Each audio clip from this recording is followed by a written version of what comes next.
আসসালামু আলাইকুম বন্ধুরা, this is techno Pova 5G। এটি টেকনোর তৈরি প্রথম 5G স্মার্টফোন এবং এই ফোনটিতেই তারা প্রথম মিডিয়াটেকের ডায়মেনসিটি চিপসেট ব্যবহার করেছে। এছাড়াও ফোনটির হাইলাইটেড ফিচার হিসেবে ফোনটিতে রয়েছে 120 হার্জের রিফ্রেশ রেটের ডিসপ্লে, UFS 3.1 স্টোরেজ টাইপ এবং আরও অনেক কিছু। তো বন্ধুরা, প্রাইস হিসেবে ফোনটি কেমন, ফোনটি বাংলাদেশে আসবে কিনা এবং যদি আসে তাহলে আসার পর ফোনটির অফিসিয়াল প্রাইস কত হতে পারে, এই সব কিছুর বিস্তারিত আলোচনা থাকবে আজকের এই ভিডিওতে। তো বন্ধুরা, চলুন আর বেশি কথা না বাড়িয়ে সরাসরি ভিডিওতে ঝাঁপিয়ে পড়া যাক। বন্ধুরা, টেকনো এবার এই ফোনটিকে গ্লসি ডিজাইন করেছে। আমার কাছে পার্সোনালি ম্যাট ফিনিশিংটা একটু বেটার লাগে, কিন্তু অনেকের কাছে গ্লসি ব্যাক অনেক পছন্দের একটা জিনিস। তবে ব্যাক পার্টটা গ্লসি হওয়ার কারণে ফোনটি অনেক ফিঙ্গারপ্রিন্ট ম্যাগনেট, খুব সহজে আঙুলের ছাপ পড়ে যায় ফোনটিতে, যা অনেক সময় খুবই বিরক্তিকর লাগে। আর ফোনটির ব্যাক পলিকার্বনেট প্লাস্টিকের তৈরি, গ্লাস ব্যবহার করা হয়নি। বন্ধুরা, ফোনটি শুধু একটি কালারে লঞ্চ করা হয়েছে, যাকে টেকনো নাম দিয়েছে ইথিয়ার ব্ল্যাক। ইন হ্যান্ড ফিল নিয়ে বললে একদম অ্যাভারেজ টাইপের ইন হ্যান্ড ফিল বলা যায়। টেকনো পোভা 5G ফোনটির থিকনেস 9.1 মিলিমিটার আর ফোনটির ডিসপ্লেও অনেক বড়। যেহেতু গেমারদের টার্গেট করে ফোনটি লঞ্চ করা হয়েছে, তাই এগুলো স্বাভাবিকই বলা যায়। সো ফোনটিকে ছোট হাতে গ্রিপ করাটা অনেক টাফ হবে, তবে মাঝারি বা বড় হাতে মানিয়ে নিতে পারবে। পোর্টস অ্যান্ড বাটনস নিয়ে বললে ফোনটির ডান পাশে রয়েছে পাওয়ার বাটন এবং ভলিউম রকার এবং বামে রয়েছে সিম কার্ড ট্রে। ফোনটির নিচের দিকে রয়েছে type C charging port, 3.5 headphone jack, primary microphone এবং স্পিকার গ্রিল। আর ফোনটির ওপরের দিকে রয়েছে একটি সেকেন্ডারি নয়েজ ক্যান্সেলিং মাইক্রোফোন।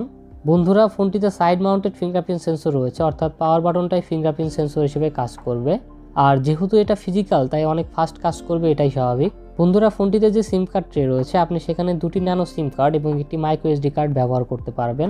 অর্থাৎ ফোনটিতে একটি dedicated micro SD card slot দেওয়া হয়েছে, which is nice. Tecno Pova 5G ফোনটিতে ডিসপ্লে হিসেবে থাকছে 6.9 ইঞ্চির বিশাল 120 হার্জের একটি IPS LCD ডিসপ্লে। ডিসপ্লেটি 1080p ফুল এইচডি প্লাস রেজুলেশনের। ফোনটির স্ক্রিন টু বডি রেশিও 83.7%, ডিসপ্লেটির PPI ডেন্সিটি 389 ও ডিসপ্লেটির ব্রাইটনেস 400 নিটস। আর 120 হার্জের রিফ্রেশ রেটের পাশাপাশি ফোনটিতে 180 হার্জের টাচ স্যাম্পলিং রেট রয়েছে, যা 90 হার্জ রিফ্রেশ রেটের ডিসপ্লের জন্য ভালো, তবে 120 হার্জের ডিসপ্লের ক্ষেত্রে আমার কাছে অনেক কম মনে হয়েছে। এখানে 240 হার্জ অথবা 360 হার্জের টাচ স্যাম্পলিং রেট থাকলে বেশি ভালো হতো। ফোনটির ডিসপ্লেটি চিন এবং বেজেল আমার কাছে মোটামুটি কমই মনে হয়েছে, ফোনটি দেখতেও মোটামুটি আকর্ষণীয় লাগে। বন্ধুরা, স্পেসিফিকেশনস নিয়ে বললে চিপসেট হিসেবে ফোনটিতে ব্যবহার করা হয়েছে মিডিয়াটেকের ডায়মেনসিটি 900 5G গেমিং চিপসেট। এটি 6 ন্যানোমিটার আর্কিটেকচারে বিল্ড করা একটি অক্টোকোর চিপসেট, সাথে জিপি হিসেবে থাকছে মালি G68MC4। বন্ধুরা, ফোনটির নাম থেকেই বোঝা যাচ্ছে এটি একটি 5G চিপসেট। চিপসেটটির পারফরমেন্স রেডমি নোট 11 5G ফোনটিতে ব্যবহার করা ডায়মেনসিটি 810 5G এর থেকে অনেক ভালো। আর এই চিপসেটটিতে কিছু অ্যাডভান্টেজ রয়েছে, যেমন UFS 3.1 স্টোরেজ টাইপ, ব্লুটুথ 5.2 এবং ওয়াইফাই 6 এর সাপোর্ট রয়েছে এই চিপসেটটিতে। বন্ধুরা, ফোনটি শুধু একটি ভেরিয়েন্টই লঞ্চ করা হয়েছে, 8GB র্যাম এবং 128GB ইন্টারনাল স্টোরেজ। আর ফোনটিতে LPDDR5 র্যাম ব্যবহার করা হয়েছে এবং স্টোরেজ টাইপ দেওয়া হয়েছে UFS 3.1।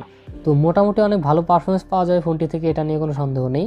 আর ফোনটিতে 5GB পর্যন্ত ভার্চুয়াল র্যাম আপগ্রেড করার সুবিধাও রয়েছে, টেকনো যাকে মেম ফিউশন নাম দিয়েছে। টেকনো পোভা 5G ফোনটিতে রয়েছে ট্রিপল ক্যামেরা সেটআপ, 50 মেগাপিক্সেলের মেইন ক্যামেরা, 2 মেগাপিক্সেলের ডেপথ এবং একটি QVGA ক্যামেরা। আমার কাছে মনে হয়েছে টেকনো ক্যামেরার ক্ষেত্রে অনেক কস্ট কাটিং করার চেষ্টা করেছে।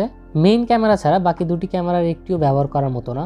আর সেলফি ক্যামেরা হিসেবে ফোনটিতে 16 মেগাপিক্সেল একটি সেন্টার পাঞ্চো সেলফি ক্যামেরা দেওয়া হচ্ছে।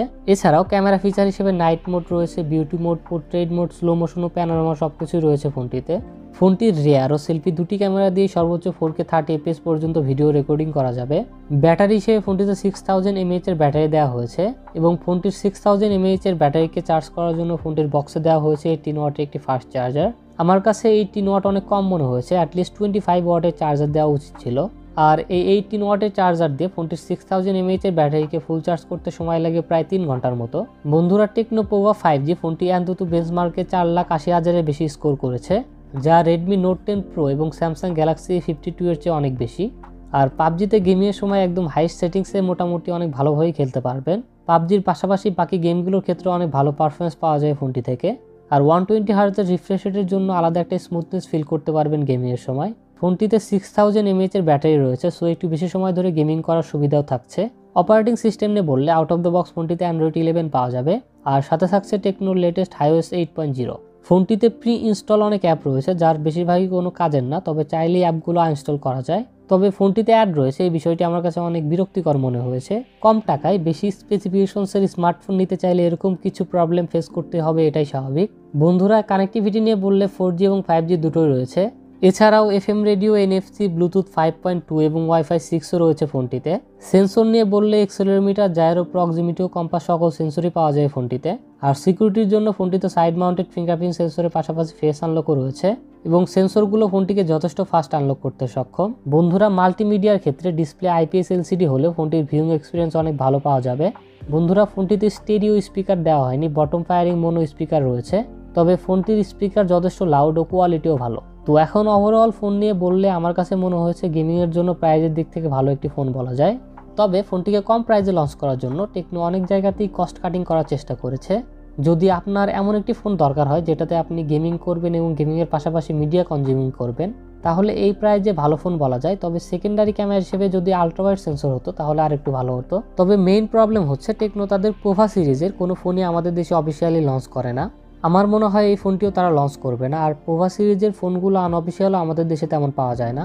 তবে আশা নিয়ে থাকা যেতেই পারে, যদি ফোনটি ভালো একটি প্রাইজে আমাদের দেশে লঞ্চ হয় তাহলে ভালো কিছু হবে বলে আশা করা যায়। দুরা টেকনো পোভা 5G ফোনটির 128GB ভেরিয়েন্টটি $255 লঞ্চ করেছে টেকনো। আমাদের দেশে আসার পর ফোনটির অফিসিয়াল প্রাইস 20 থেকে 24,000 টাকার মধ্যে হওয়ার পসিবিলিটি রয়েছে। তো বন্ধুরা, আজকে টেকনো পোভা 5G পর্যন্তই। দেখা হবে আবার নতুন কোনো ভিডিওতে। সবাই ভালো থাকবেন, সুস্থ থাকবেন। মহান আল্লাহ তাআলা আপনার সবাইকে সুস্থ ও সুন্দর একটি জীবন গড়ার তৌফিক দান করুন। আল্লাহ হাফেজ।